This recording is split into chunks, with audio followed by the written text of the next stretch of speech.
I think it was just ingrained, from the beginning that, hey, this is tough. And I went 9 elk seasons before I killed my first elk.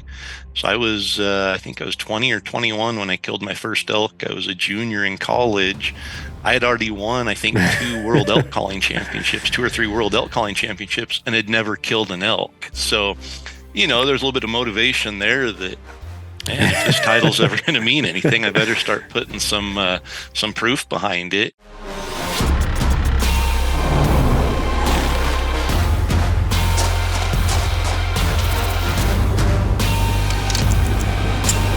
Welcome to the Mountain Tough Podcast, brought to you by Sig Sauer.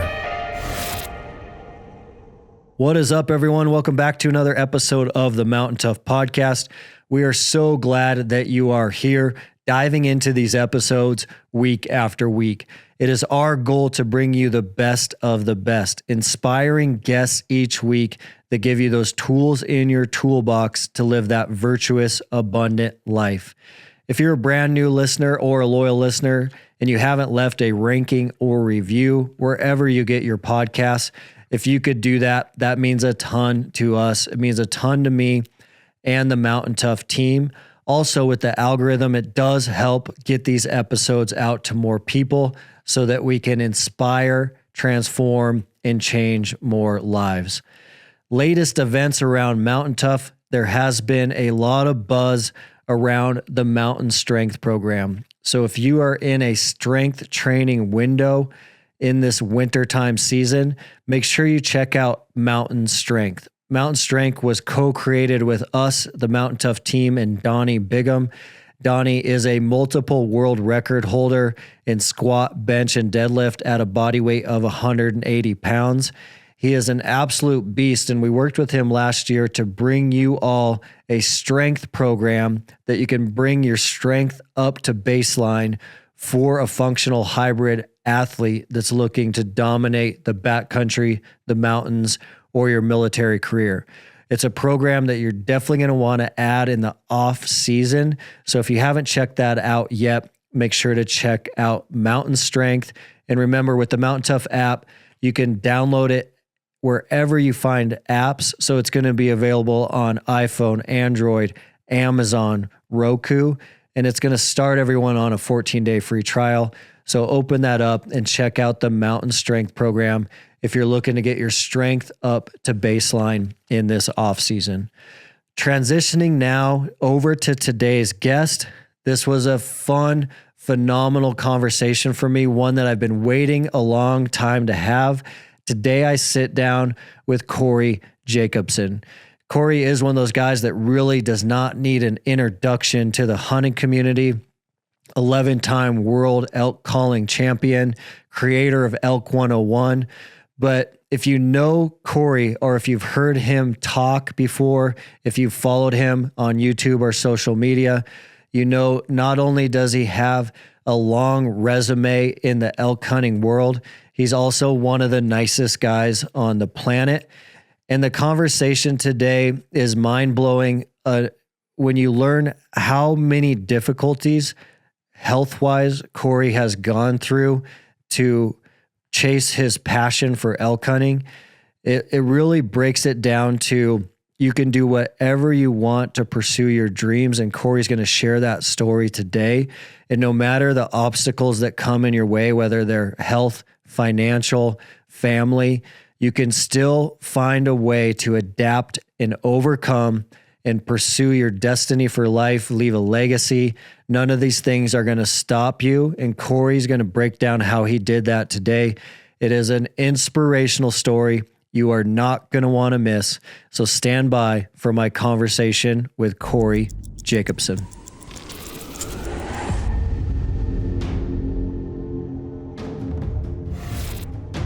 I was really curious on what your childhood actually looked like, and how much hunting you were doing, and what your parents were up to, and kind of how you were raised. Where did you grow up at? So I grew up in a tiny little logging community in kind of north central Idaho. And my dad was a logger. My mom stayed at home, and we lived probably 17 miles from the nearest town. And that town was just a small, 2,000 people. But where we lived, there was a small little one-room schoolhouse that had one teacher, and first through sixth grades went there. There were about 15, 16 kids in the school. So definitely almost Little House on the Prairie. Like, you don't see many one-room schoolhouses still functioning today. But there were a lot of benefits to that. We were kind of sheltered and shielded from the city, which the city wasn't much to speak of, but the outdoors were our backyard. And so, we rode two-stroke motorcycles to school some days. We rode snowmobiles to school in the winter. The bus was just a little tiny bus that usually ran about an hour late because there was so much snow, and the only snowplow driver was the bus driver also. So he would have to usually run and plow the roads before he could get the bus there to pick us up. So it was a small community, which was awesome. And then, like I said, we would leave school, and on the way home, we could hunt for white-tailed deer. We could hear elk bugle, from our house. And so it definitely got me, my dad and my mom both hunted, so we were into that naturally. But then living in that environment gave us the opportunity to just be immersed in it from a super young age. Wow, that is wild. That's awesome. And how many brothers and sisters did you have? I have just one sister. Okay. And was your dad a logger for a while?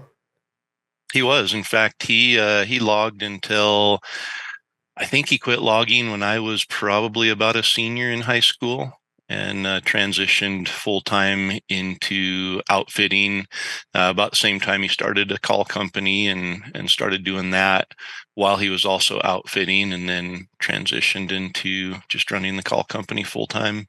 And how did that look for you as a kid when your dad started the elk call company? Were you helping out and diving into working there a little bit? No, not at all.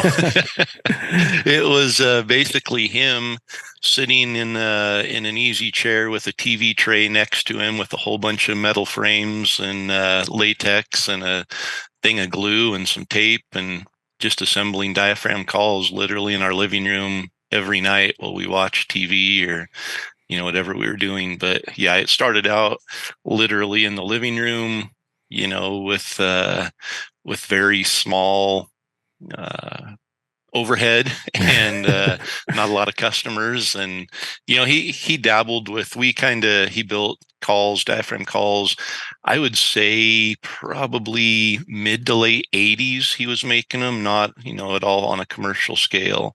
And then I think it was sometime early 90s, 92 somewhere, that he started the company and started selling diaphragm calls. And how long did he do that before he was able to make that his full-time career?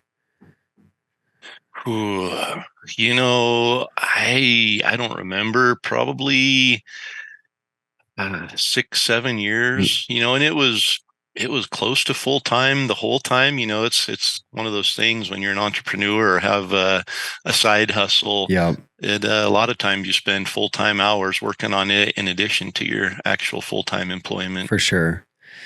And when you were in your youth, I imagine you were doing a lot of elk hunting around that hometown and spending a lot of time in the hills and in the backcountry. Yeah. So my dad was an outfitter, so he's gone, the last week of August through the end of September. And so before I could drive, it was my mom that would drive me out and drop me off and wait there at the truck until dark, and I'd come back with a pocket full of lessons learned and not a whole lot of elk being killed when I was young, for sure. But yeah, we were fortunate. We could drive 5 miles, 6 miles from our house and be into bugling elk. And then when we moved into town, which was 15, 16 miles from our original house, just so we could be closer to high school, and my mom was working at the time in town, it's still, we were able to be hunting elk within a 25, 30-minute drive. So Man, a lot of time spent chasing elk in middle school and high school for sure. that's amazing. It's interesting because there's a lot of local legends that I know here in Bozeman and a lot of legendary hunters that I know in Bozeman. And many of them have a similar connection point.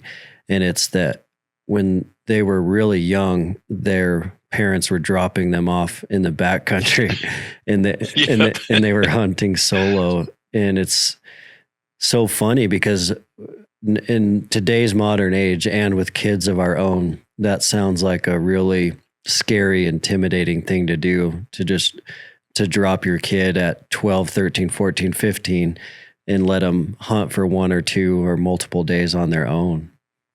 Yeah. And that was part of our motivation as parents to move to where we did. We live quite a ways out of town now. And, it just gave us the opportunity to expose our kids to not exactly the same lifestyle I had growing up, but something similar. And actually, there was a parent that called me a couple of years ago, and my youngest son, I think he was 14 or 15, he just got his driver's license, so he must have been 15. And he and a buddy went out and stayed the night and camped and turkey hunted the next morning. And this parent had heard about it and was all concerned that a 15-year-old is out camping on their own, and how safe is that? And I didn't think twice. I mean, yeah, obviously there's concerns, and he knows that there are rules. But I look back at my upbringing, and those opportunities are priceless to be a youth and to be able to be out there and learning.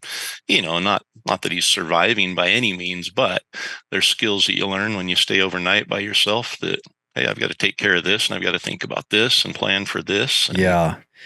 I think they're positive things for sure. It's amazing how empowering it is and how much confidence it gives you. My childhood was really similar, and I was very passionate about fishing and fly fishing. And I remember a handful of times my mom dropping me at this tiny little brown trout creek outside of Sheridan, Wyoming, and then just picking me up at the end of the day. And when you walk to the car where your parents are waiting and you've been out there all day by yourself, and I'd always bring a few fish home, and it's like you're so empowered and you have so much confidence. It's a really cool experience.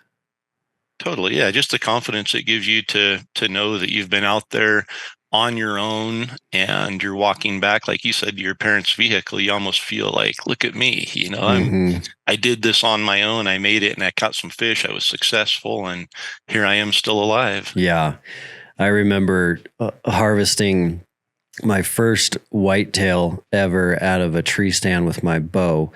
And my dad walked me through the process and had taught me a lot about it. And then there was a day where he couldn't join me in the tree stands, and I went alone.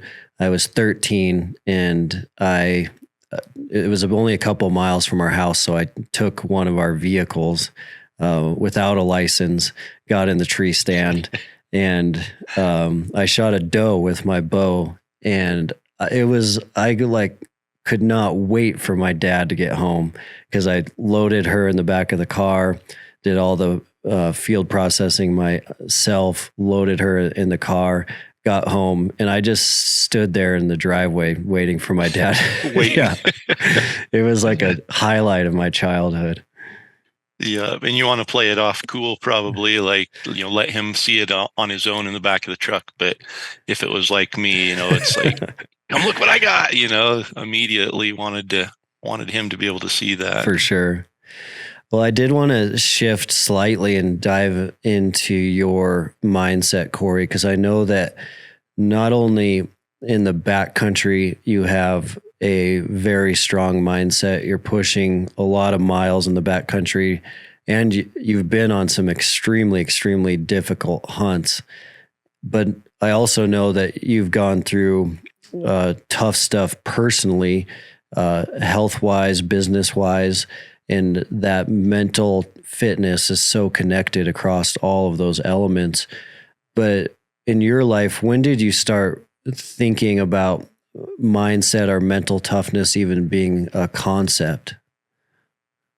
Yeah, and I don't know that there was ever a day or a time that I can look back on and say, I got it here. Like you got to be tough mentally if you want to do these things. I think, there was a lot of it that, being a first grader at 6 years old and having our driveway was probably, it was over a quarter mile long, and we had to be out at the end of the bus stop, before it was daylight.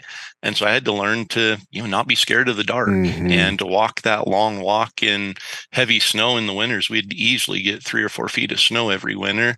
And, I'm trudging out there to the end and then waiting in the cold and the dark for the school bus to come. And, I can still remember there were times I'd stand up on the corner where I could still see the porch light from our house, and I could see the bus stop, but I didn't want to go all the way to the bus stop because I'd lose vision, lose sight of the house there. And so, I can remember being scared and having to overcome that. So I think, the upbringing kind of, there were tough things we had to do just Mm-hmm. living out like that. And, no one came and plowed our road for us. And there were times that we used to, walk behind snowblower because the snow was too deep to plow the snow. So just little things like that I think get ingrained to you that, hey, nobody's going to come and bail you out. You've got to figure out how to do these things and how to make do. And then athletics probably was the start of it for me. I've told the story quite a few times, but there were 21 kids on our seventh grade basketball team and only 20 uniforms. Mm. And that meant I wore the silk track uniform at the end of the bench. I was number 21 out of 21 on the team, Mm. and realized, what, I'm not blessed with a whole lot of athletic ability. So if I want to not wear a track uniform on the basketball team next year, I've got to work. And so that kind of started, a little bit of a working towards something, and happened to overcome. Like I said, I was the slowest kid. I couldn't jump. I still, I have to work at physical fitness and being athletic. And as I got into high school, my sophomore year, I was cut from the JV team and had to play on the freshman team as a sophomore. And, things like that I could have easily quit and said, basketball's not for me. Yep. And I can remember, my coach sitting down and saying, hey, listen, I think if you got some more experience and playing time, it would benefit you. You probably aren't going to get a lot of playing time on the JV team. So we're going to put you on the freshman team. And they probably, back then, now they don't even call it a freshman team. They call it a JVB team because they didn't, there's enough sophomores playing on that team that they don't want to insult anyone or hurt anyone's feelings. But back then it was the freshman team, and a sophomore on it kind of Yeah. told you where your standing was in the pecking order. And I went home. I remember telling my dad, hey, I'm going to be on the freshman team again. He's like, why would you even want to play on the freshman team? And, for me, it was like, well, that's how I'm going to get better. Yeah. It's And so I interesting. took that opportunity and did improve. And then, in the off season, I can remember being the only person down at the local playground feeding quarters into the lights to keep the lights on at night to be able to shoot, and just by myself down there. And it paid off, and I ended up playing a little bit of college basketball. But that was kind of my motivation, is people saying, you're never going to play college basketball. You're never going to be on varsity in high school. You're never going to play college basketball, these things. And that kind of fueled me to gain probably more of a competitive nature than a lot of people have. And I think there's good and bad. Obviously, you've got to be competitive to succeed to some degree, but then there's also a fine line there that you don't want to cross. And I think I've probably been a little too competitive at different Yep. times, and had to learn how to tone that back a little. So a lot of that, it sounds like, was self-developed for you. Your parents or your father wasn't giving you a lot of kind of mental toughness guidance at that point. You were kind of creating this all on your own through your own circumstances. Yeah, and I think a lot of us that grew up in our formative years were in the 80s. A lot Mm-hmm. of our parents weren't the coddling kind that gave everybody awards and said you can be anything you want to be. I think it was fairly normal that their motivation for us was you're never going to be good enough. You're not going to make it. Why would you waste your time with that? And looking back now, I can see, yeah, there was some of it that they were hoping I wouldn't stick with it. And the other part of it was, hey, you're going to have to be tougher than the people around you. So I'm going to tell you right now, you're not very tough, and you're probably not going to make it. To use as motivation to go out and learn to be tougher. That tough love, yeah. Yeah. And did you notice some years where that determination and that ability to fight against someone telling you can't do something, and in that it sounds like your mental toughness toolbox is really heavy on the side of outwork, out practice, some competition. Did you notice a season where that really started applying to your hunting and your hunting career? Yeah, I mean, not necessarily directly, isn't like, hey, I'm just, I failed and failed and failed. I guess I'm going to have to start working hard.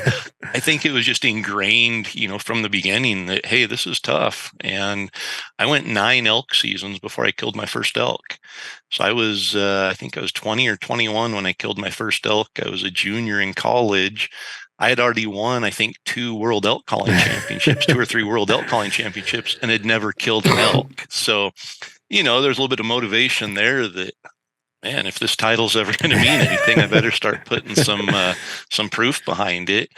But, I think I knew from the beginning, elk hunting's tough, not only physically tough, but just, you got to stick with it. There's going to be a lot of failure, and you've got to learn from those failures if you want to come back and be successful next time. So I think, when I was 12, 13, 14, I would take my bow out during rifle season in Idaho. Back then you could hunt all of archery season, which was all of September, with a bow.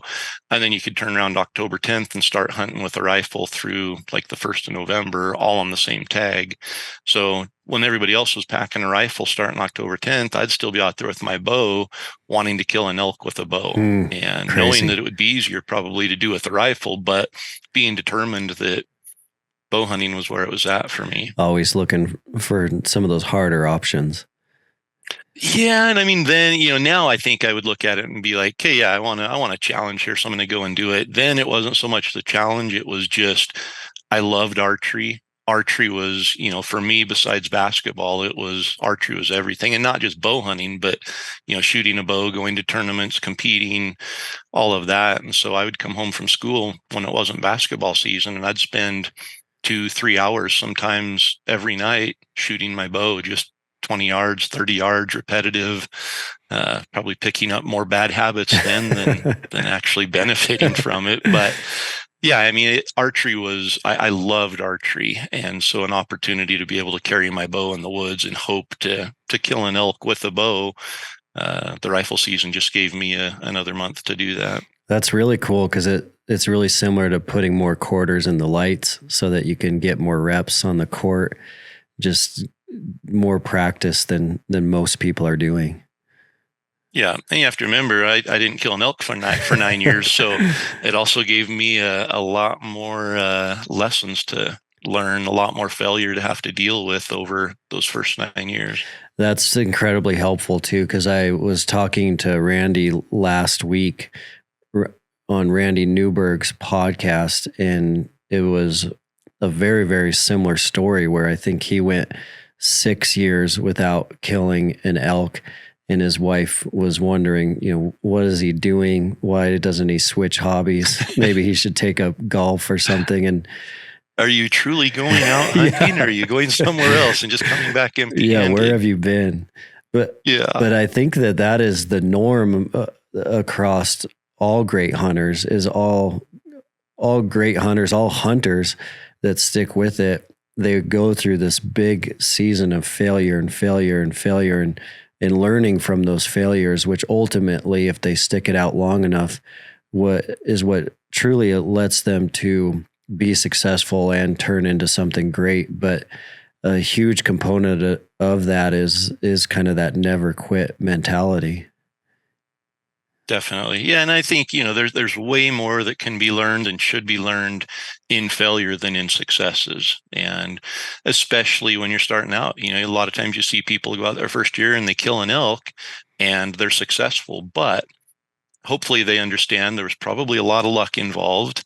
And they probably, when they're faced with some adversity on their next hunt, which, elk hunting, there's always adversity, whether it's physical challenge, whether it's a mental challenge, whether it's just overcoming Murphy's laws, which seem to be coming at you from every direction. When those happen and you haven't had that experience and you haven't been through and experienced failure, it's hard to know what to do in those situations. You're kind of left grasping for straws. So I think there's so much that can be learned from failure, whether it's in the setup or your physical conditioning. You fail too early and you tire out and you have to go home, or you take a few days off and you don't get to fully capitalize on all the opportunities you could have, or whether you tap out because you just mentally you're not there. I think those are important lessons to learn, and to forego failing in any endeavor. I think you're giving up a lot of opportunity to grow and to truly find what it takes to be successful. For sure. And that is definitely a top 10 mindset tool that is well documented. And it is that viewpoint, that perspective of, can we look at failure as not a failure, but an option to learn? And that's been so helpful for me, not only in hunting, but in the creation of Mountain Tough. Is if I and our whole team can wrap our minds around that, we have to try things and we're going to fail, and we're going to fail all the time. But as long as we're learning along that whole journey, then they're truly not failures. It's just making us better. And a learn is a win. And so if we're learning, we're winning, not failing. Totally. Yeah. The path to success is paved with thousands of failures, for sure. I've used a ton of Bluetooth speakers over the years, and they all have never quite had enough output for me to really have an awesome home gym workout on a Bluetooth speaker. But the Turtle Box is in a whole new ball game. They have leveled up this product, so the bass and the output you get out of a Turtle Box is quite amazing. It's funny how we started using them at the lab. We had an awesome sound system at our new lab here in Bozeman. We were using it so much, we actually blew our brand new system out. We went right to the Turtle Boxes. And so we paired two together in the lab. And that was a lot of output for the Mountain Tough team and all of our testing, to have phenomenal sound in our gym for a great workout with great music. We know there's a ton of Mountain Toughers training in their basements, in their garages. And I know a lot of you are looking for great sound to play some music in the background to your MGDs or your kettlebell diesel. This is a great product for you to check out. Turtle Box is at a whole new level. The bass and the volume you can get out of that box. It's a sweet product. You guys can check them out at turtleboxaudio.com. Again, that's turtleboxaudio.com. You've been listening to the Mountain Tough podcast. And Corey, you've been on some very hard hunts. You've been on many backcountry hunts, and some are, harder than others. And you and I have talked about your Alaska elk hunt previously. How did I know that was going to come up? Do you feel like that was the hardest trip you've ever been on? Overall, from a mental standpoint, probably so. Just because it was grueling. I mean, the weather, the conditions were just horrible. And we couldn't throw in a towel. There was no tap out button. There was no, hey, let's just go back and come back when the weather straightens up. We'd killed an elk on day one and spent the next 3 days, we were on day 4 before we got it packed out. We spent 3 full days packing. Jeez. And there's no way. Nobody can come pick us up. We're on a remote island that's a long ways from anything. Donnie was sick. He's in the tent, can't come help us pack. So it's just cameraman John and I packing. And Donnie's only option was to hit SOS and hope the Coast Guard could bring a helicopter and drop a line to get him out of there if he truly was going to tap out. There's no option. Nobody can come and bail you out. Nobody can come and help you pack out your elk. Nobody can come and save you from that. So, I think it goes back to, I don't know that I've ever known that quitting was an option in anything. And I know failure is an option, and failure is a part of anything we go after, but quitting before the job gets done has never been an option. And so that hunt probably tested that metal as much as anything, just because you get, the verticalness of where we were hunting. It was straight off. There were 2 times we literally, with loaded packs of elk meat, had to turn around and go straight back up because we cliffed out. And I don't know that we cliffed out. It was just so steep and so foggy that I couldn't see what was right below me. So I'm standing there holding on to a tree that, is vertical with me, the mountain's right back behind me there. And I don't know what my next step, if it's going to be 1,000-foot drop, or if there's something 3 feet underneath me I'm going to be able to secure my crampons into. So, it's that steep and that rugged, and you get down to the bottom with the first load and you find a way down and you're like, we've got to do this 3 more times. Man, that's intense. And it's solid downpour. It didn't let up raining for even a minute. Like it rained for 4 straight days. And I think they got 12 inches of rain in 5 days or something there. And so it just, it's one of those things that mentally you just have to lock in and say, if I stop moving for more than 5 minutes, I start shivering. Like it is that cold and I'm that wet that as long as I keep moving, I'm okay. But if I stop to eat, I've got 5 minutes and I've got to get moving again. And so then your mind starts saying, what if you break an ankle? What if you twist your knee? What if, all these things? We don't have camp on our back. It's not like I can just throw out a sleeping bag and climb in it and warm up. And so there's just a lot going on there, safety and discomfort and heavy loads and all these things that at the end, you look back on it, it's like, man, that was an adventure. Yeah. But when you're in it, it's almost step by step, minute by minute, that you're just coaching yourself, saying you don't have a choice. There's no option out. So you've got to just take another step and keep going. And the size of those elk too was a whole nother element as well. Yeah, it was, I've seen Roosevelt bulls before, and they're huge compared to our normal, even a big Rocky Mountain bull is nowhere near as big as a big Roosevelt bull. And then these ones in Alaska were just off the charts. I've never seen anything like it. Yeah, I remember seeing those pictures. The body size is pretty mind-blowing on those things. Yeah. Yeah, and just the amount of meat. I can remember, there were no trees, so we couldn't make a makeshift meat pole and hang quarters and then bone it out while it was hanging.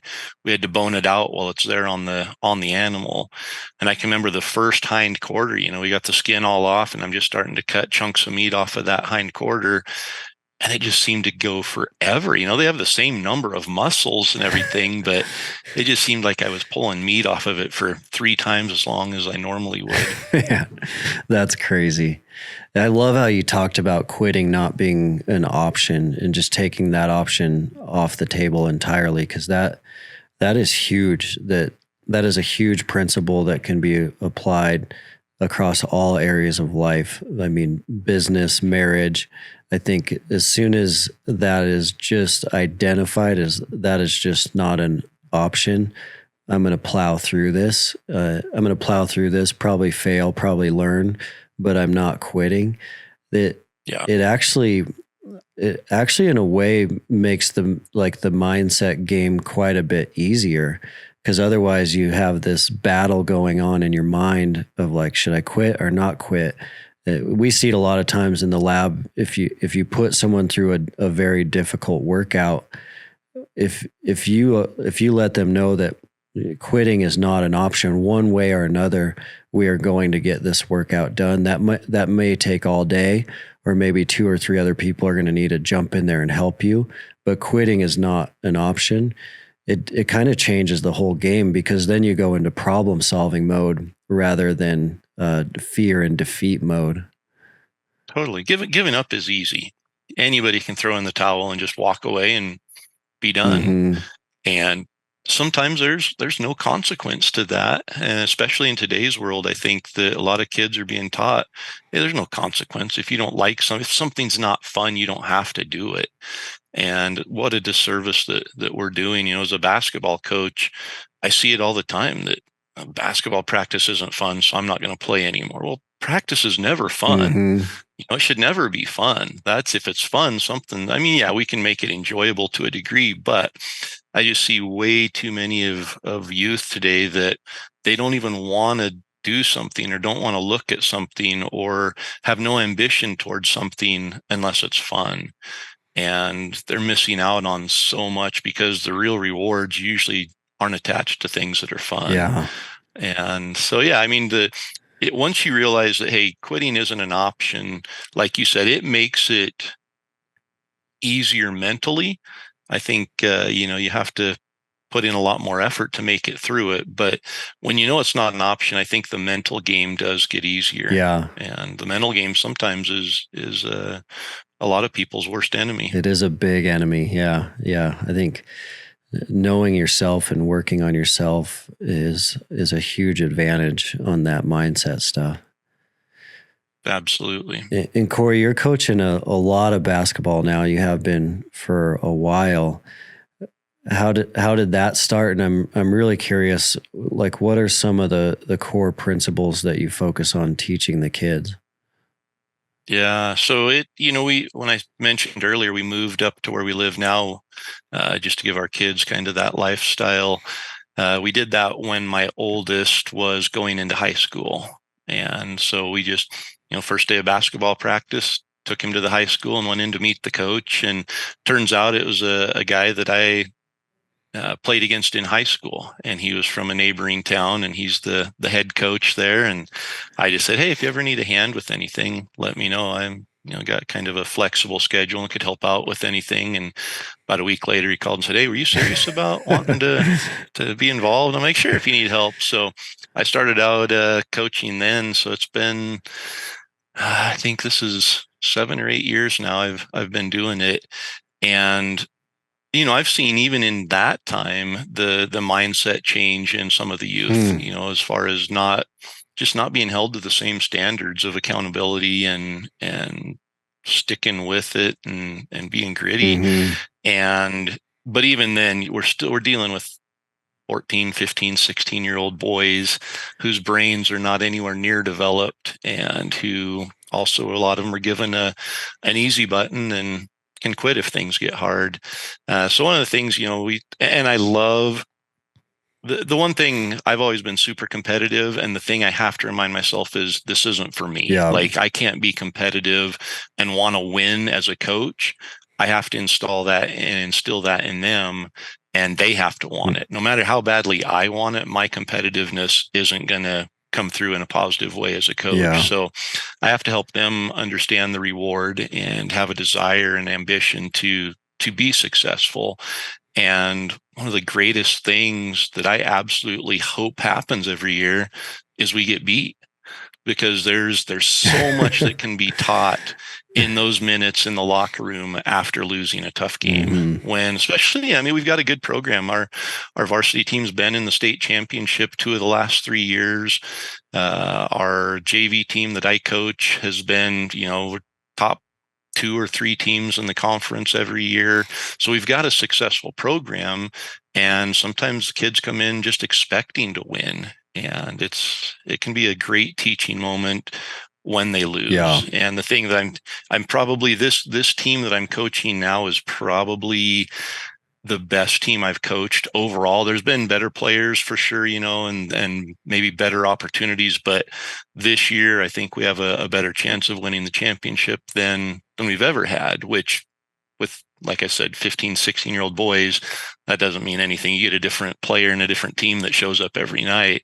But the thing I keep telling them is, don't ever think we're better than the other team. I don't care how bad they are. Go into the game with the mindset that the other team's better than us, and the only way we're going to beat them is by working hard. Outworking them. And there's the quote, something like, talent or hard work beats talent when talent doesn't work hard. Mm-hmm. And I think, I try to teach them in not as many words that, hey, we're not as good as them. So don't think that we're good and we're just going to get the win because we're better than them. We're going to have to work hard. That's the only way we're going to win. And trying to teach that to teenage boys and get it to stick. I don't know that it's sticking, but hopefully, someday they look back and they realize, what, coach was tough on us and he was hard on us because he saw our potential and wanted us to get better, not just because he wanted us to show up and have a good social experience and have fun with basketball. That's awesome. Have you found other things that have been helpful recently with kids and youth losing a little bit of their grit? I'm sure, like with my own kids, I know that there's a technology impact to that. But have you found a few things that helps fight against that? Man, not on a coaching level necessarily with my own kids. Yeah, I think giving them opportunities to test themselves. Mm-hmm. We do a lot of winter camping, and my youngest son looks forward to that. He's like, Dad, when are we going to go set up the wall tent and shiver in single digit temperatures, wolf hunting or something, So I think providing them those opportunities to realize, hey, I can do hard things. Mm-hmm. And I think that so many kids just don't have that. They just don't get the opportunity to fail or to be tested and realize, hey, I'm capable of doing a lot more than what I think I am. And it's huge. It's amazing. When you're put in situations where quitting isn't an option, you quickly realize there's not much I can't do. Yeah. I might not do it at a high level, or I might not do it really great, but I can do it and I can get through it and I can finish it. And once you realize that, I think it changes your outlook quite a bit. For sure. I think it gives you a solution-based mindset too, because if you're out there and you have to figure it out, you start thinking creatively. I am cold. What should I do? I am tired. What should I do? And so you start coming up with your own solutions, and you get those critical thinking skills, which are huge. Absolutely. And have you found, Corey, that a lot of the principles and hard trips, hard work you've put in hunting have carried over into your business life? Yeah, and like you mentioned at the beginning, I think it canvases everything, from business to marriage to relationships, friendships, just anything you're dealing with, anything in life. You can, if you have a no quit attitude and you've learned to be a problem solver and realize, hey, this isn't going away. I can't quit. So I've got to find a solution, and not just a solution to get me through today, but maybe a solution to make things better tomorrow. I think that applies to just about everything in life. But to directly answer your question, yeah, absolutely. When it comes to business, and owning your own business is, as you know, is not easy. And there's a lot of things that you don't realize that you have to do and that pop up and are unexpected, and you've got to find a way to solve them. Sometimes they're short term, sometimes they're long term, and it's that mindset, though, I think helps, especially in business. Yeah, I agree. I think it's similar to, like, if you're on the mountain in the backcountry and a huge snowstorm comes in and kind of knocks you down for a couple of days. It's really similar to when you get knocked down in business, and it hurts and you're uncomfortable and you're cold, but you got to figure it out. And the thing that I've thought a lot about too is, like, the hardest trips, the most difficult physically and mentally hunts we've ever been on are the most memorable. They stand out the most. And when we think back on those, they're the greatest hunts of our lives. It seems to be that same principle in business, where the really hard struggles that we had to fight and claw our way through are also some of the greatest moments of our business career.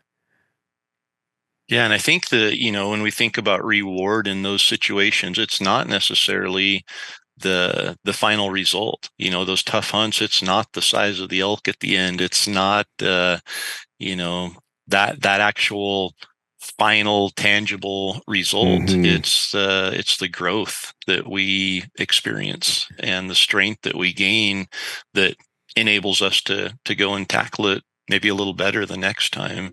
And I think that's what makes them memorable. The bull that I shot in Alaska was a nice bull, but it wasn't a giant. I Mm-hmm. mean, giant bodied, yes, but there's bigger Roosevelt bulls for sure. I don't even think about the antlers. When I think about that hunt, it's all the other things that I was able to overcome. And now I look at things that before maybe I was a little intimidated to try. And it's like, if I can do that, surely this other thing that I've been looking at's not going to be as difficult, and I can do it now. And so I think those are the fond memories we have, are the actual growth that we receive Mm-hmm. after we make it out the other side of a challenging situation. Yeah, it's huge. It's like the process is always greater than the outcome. The process is Yeah. everything. And that's something I struggle with a lot, especially in hunting, is learning to enjoy the journey and not just focusing on the destination being filling a tag. Mm-hmm. And sometimes it's easy to get caught up in gotta fill a tag, gotta fill a tag, gotta fill a tag today. If not today, tomorrow. I gotta fill that tag. And pretty soon the hunt's over. And whether you fill a tag or not, I think sometimes you miss out on enjoying some of that experience because you're so focused on that final outcome. With that being said, filling the tag is the goal. Mm-hmm. And so it's, you don't want to get down to day 8 and realize, I haven't even been packing my bow. No wonder I haven't killed an elk. We've got to be trying, but I think that there's enjoyment that can be found even in the struggle and in the journey. Rather than just the destination. Yeah, that's a hard balance too. It's really hard in hunting, and it's really hard in business. It's tough with your kids too, because you're always looking for these big milestone moments, and you lose track of the little day-to-day things that are so awesome. That's a tough one. Yeah. 2 of my 3 have graduated high school and moved on, and my youngest is a junior, and that window is rapidly closing. And there's several times I just think back to, man, I wish they were 4. Mm-hmm.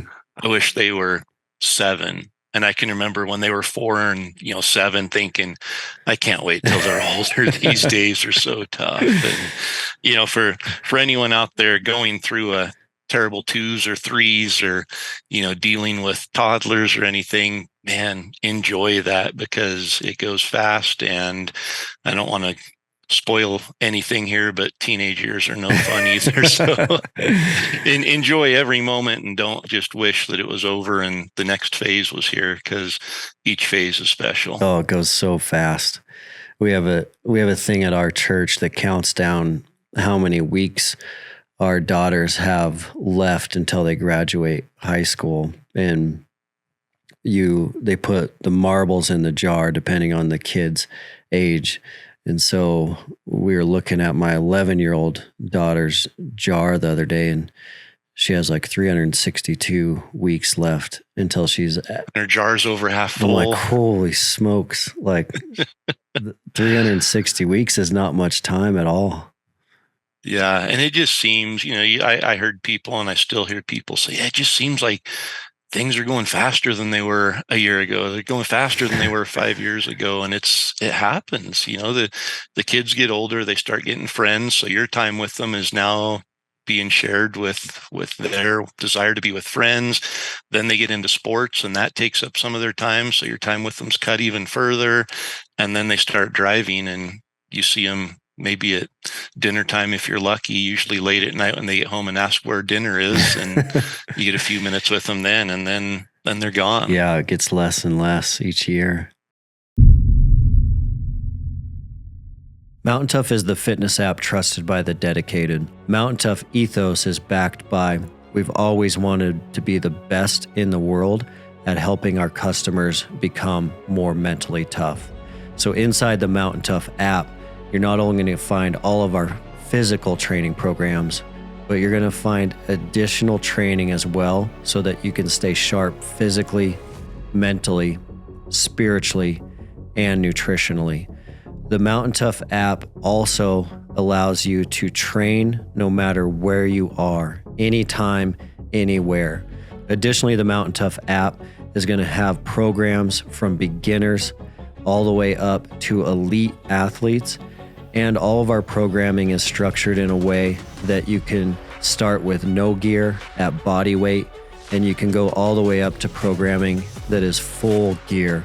So you can do that in a robust home gym or your local gym. There's no excuse for you not to start today. With Mountain Tough, you can conquer your goals with the ideal program for your lifestyle and schedule. Train with equipment or just your body weight on your phone, tablet, TV, or web browser. Most importantly, Mountain Tough will help you train your mindset so you are always ready for anything life throws your way. Mountain Tough is offering the Mountain Tough podcast listeners an incredible offer. 6 weeks free on the Mountain Tough app. All you need to do is use the code MTNPOD to redeem your 6 weeks of training. That'll be a 14-day free trial plus a whole additional 4 weeks of training. Just go to mountaintough.com and enter code MTNPOD for your 6 weeks free on the best-in-class physical and mental training app.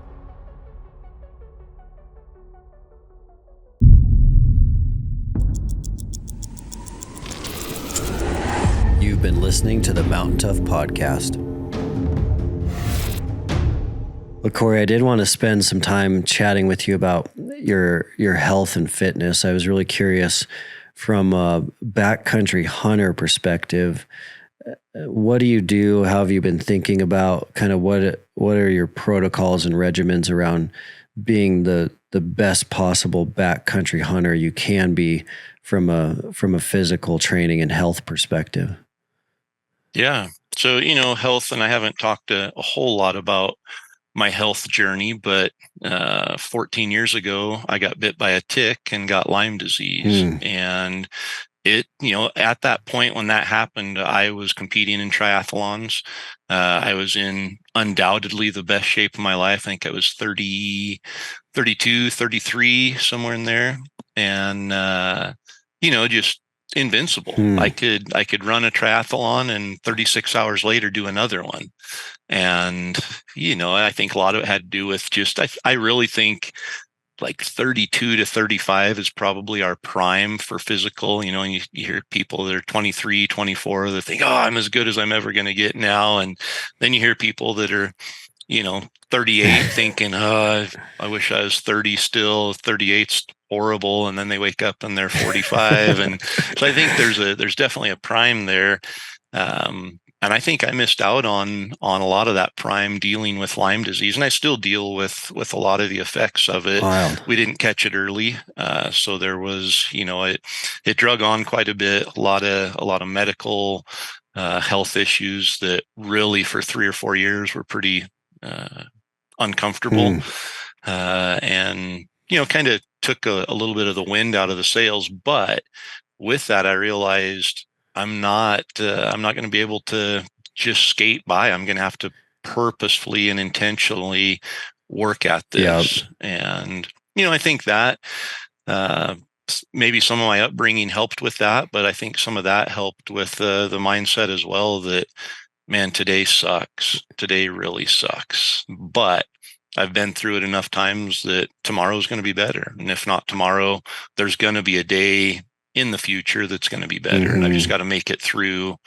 this part right now. Man. And so, I went from, I was down to 164 pounds at the peak of when I was the sickest. And then I struggled to gain weight. I think the biggest thing is my body started attacking my testosterone production.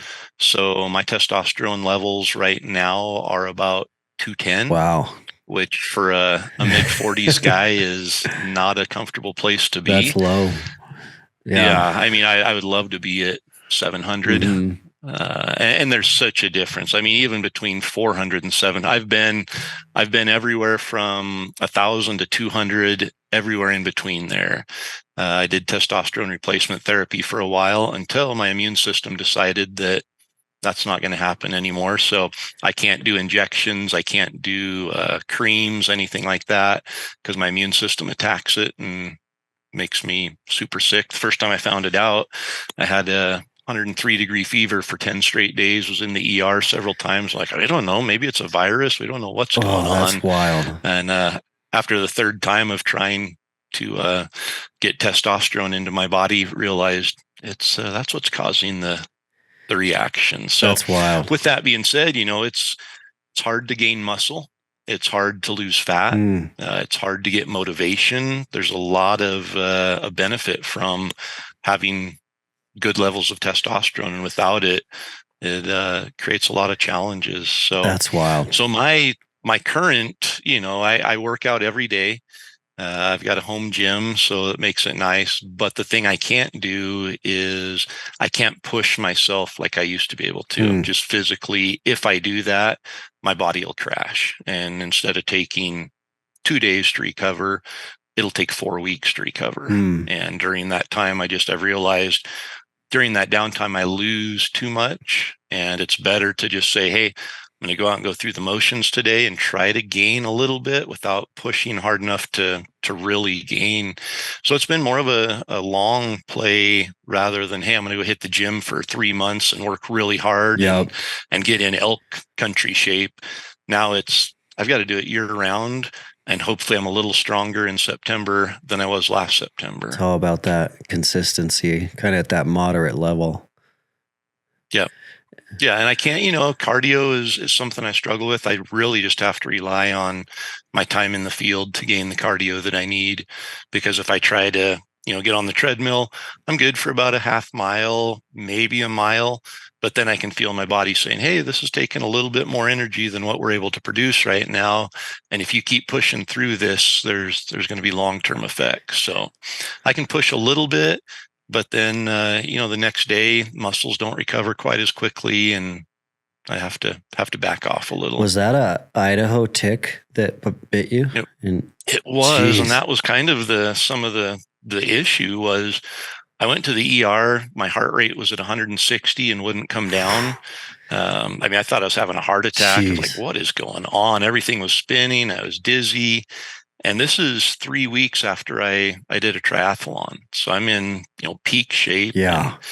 And actually it happened out elk hunting and ended up in the ER. And they said, well, we think you're probably dehydrated or maybe you've got a virus or something. And so they gave me some fluids and sent me home. And 2 days later, I was back in the ER with a bunch of unexplained symptoms. And that started just a litany of visits to cardiologists and pulmonologists and functional medicine and internal medicine. And just anything you can imagine, just trying to find what's the root cause of this. I know something's not right. And every visit, including the very first ER visit, I told the doctor, I got bit by a tick today. Any chance that this is related? And everyone are like, that's only back in New Hampshire. That's the only place that you have to worry about Lyme disease. Yeah, east of the Mississippi is what I always heard. Yeah.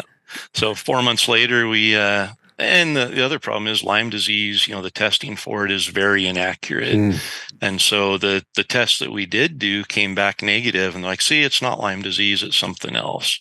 And they're looking at all these obscure diseases and, not focusing on, hey, as an engineer myself and a problem solver, this is what changed and this is when it changed. Let's really, investigate this maybe and see. And it was about, I think 3 months after I got bit before we said, hey, let's send this off to a specialty lab and see if maybe there is a little more to it. And it came back that I think 6 of the 8 markers were positive for Lyme disease. The CDC only needs 2 of the markers to be positive to recognize it as a positive case. And so kind of confirmed, which is always good to get at least an answer. But at that point, damage had been done and a quick round of antibiotics wasn't going to cut it and kill it. So, because there is a way to catch it fast. Yeah, if you catch it in the first, and I don't know if it's 28 days or what the reproduction cycle of the actual spirochete is, but if you catch it in that first bit, uh, 14 or 21 day cycle of doxycycline antibiotics will usually, I don't know what the percentage is, but high percentage of the time it'll Knock it out. get rid of it and won't be any long-term effects. Man, that is wild. Did you have to kind of revamp your nutrition side as well? Absolutely. Yeah, and I'm still working on that, but where you can't work out and you can't push yourself and you have testosterone levels that are plummeting, yeah, it's becomes a continual game of watching your weight Mm, and managing weight, not just from I'm overweight standpoint, but am I getting the calories that I need? Am I, is the protein and carb ratio good for what I need to be able to recognize some gains? And hmm. if I had high levels of testosterone, was able to work out hard, it would probably be considerably different.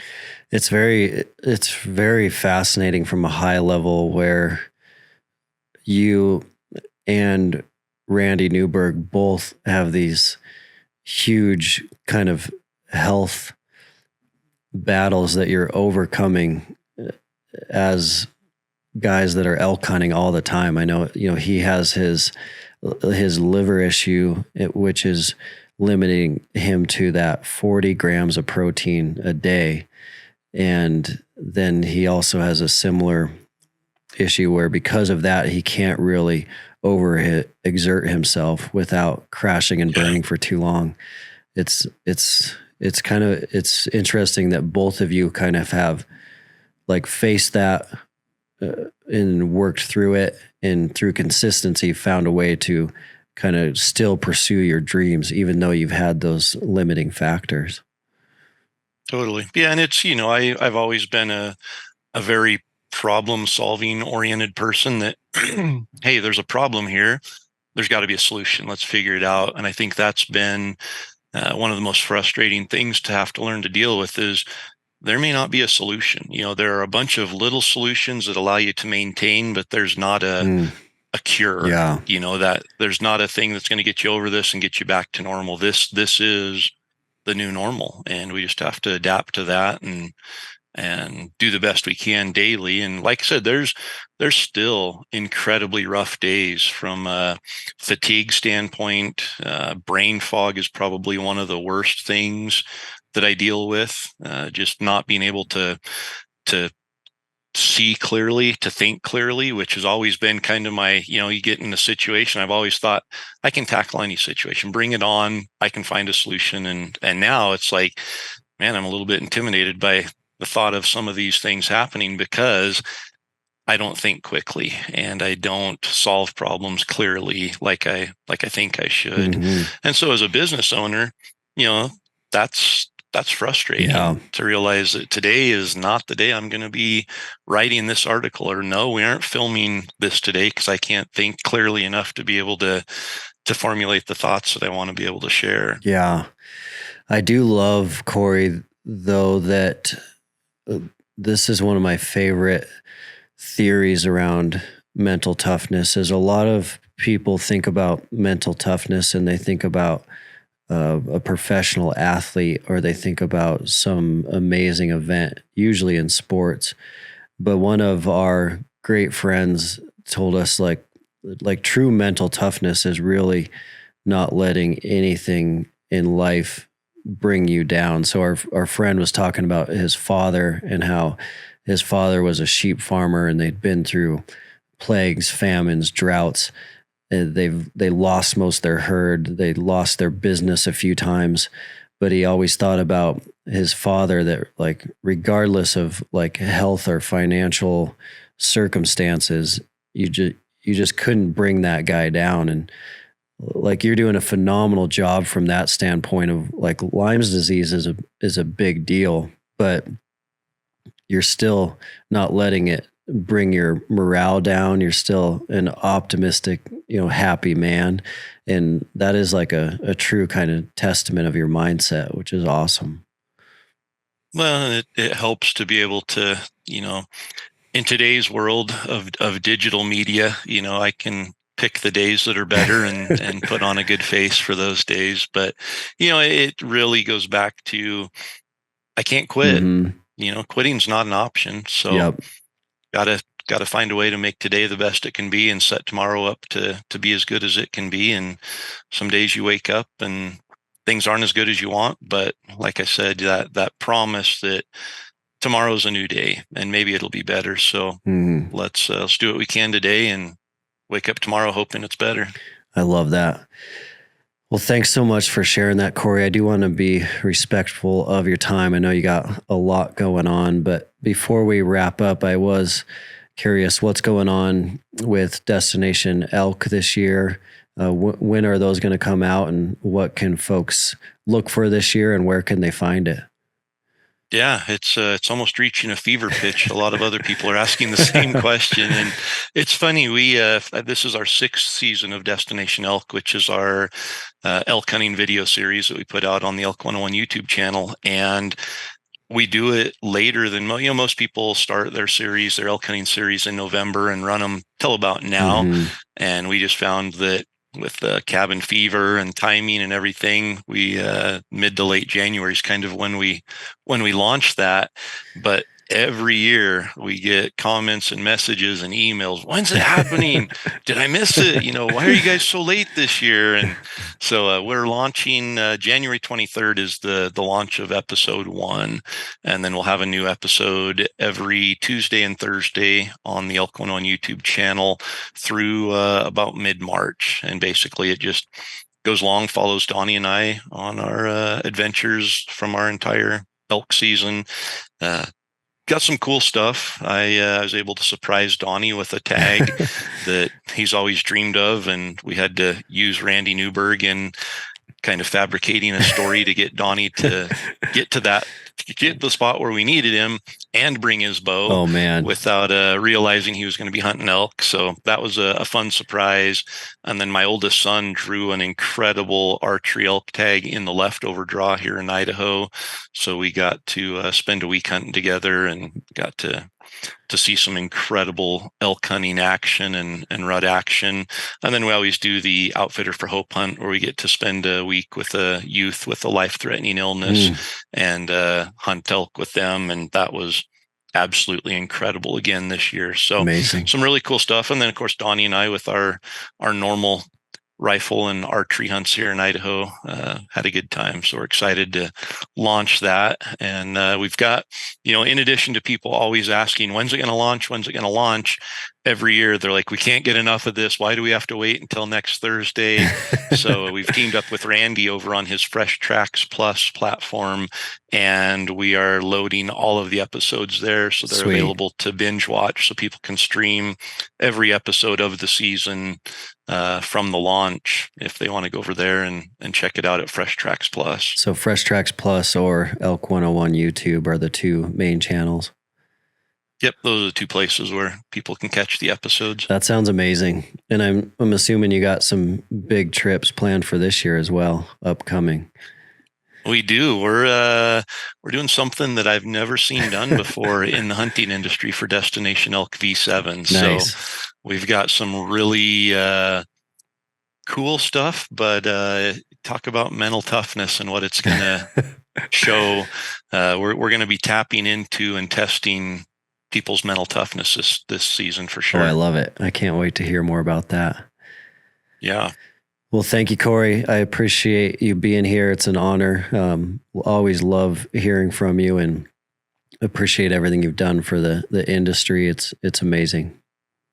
I appreciate it. Appreciate the opportunity and excited for what you guys are doing over there as well. Thanks, Corey. Thanks for listening to the Mountain Tough Podcast. We'll see you next week. Thanks so much for listening, everyone. That was a phenomenal, profound conversation with Corey. I hope you took a ton from that. I know I personally did. I have never heard that story from Corey yet about him overcoming Lyme's disease to do what he does. That is insane. The amount of world-class elk hunting on public land that Corey is doing, and he's adapting around that limitation of Lyme's disease. in his health, in his training, to still do what he does and not let that slow him down is amazing. If you want to learn more about Corey, you can follow him on Instagram at CoreyJacobson.elk101. Thanks for listening to the Mountain Tough podcast. We are so glad that you are here. Make sure you leave us a rating or review wherever you get your podcasts, or check us out on YouTube at Mountain Tough Fitness Lab. Stay dangerous, and we'll see you guys next time. Thanks for listening to the Mountain Tough podcast. We'll see you next week.